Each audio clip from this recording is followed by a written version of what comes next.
Mie bakso Koko Jo Mimin di Tasik yuh. Mie bakso Garuda. Buka dari jam 8 pagi bisa buat nyarapan.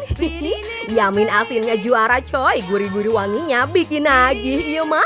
Kenyal-kenyal mie-nya pas. Topping ayam cincangnya banyak pisan. Harga terjangkau mulai 19 ribuan aja per porsi. Murah dan ngeunah pantesan marema wae. Kalau bocil suka Yamin manisnya. Manis-manisnya pas enggak giung. Kuah kaldunya wangi, basona kenyal empuk. Yang suka pedas wajib pesan mie ricanya ya.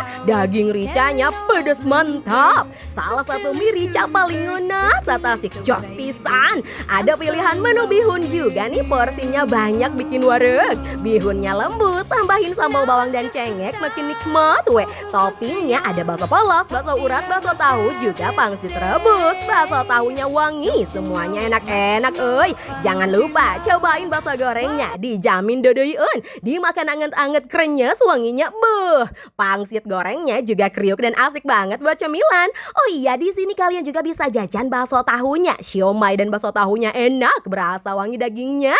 Bumbu kacangnya dijamin nikmat weh. Lekoh rasa kacangnya berasa di setiap suapan. Bisa pakai kentang, kol, telur, paria biar makin nikmat. Minumnya bisa disegerin pakai es jeruk coy. Hayu ngebar rasa ke Garuda.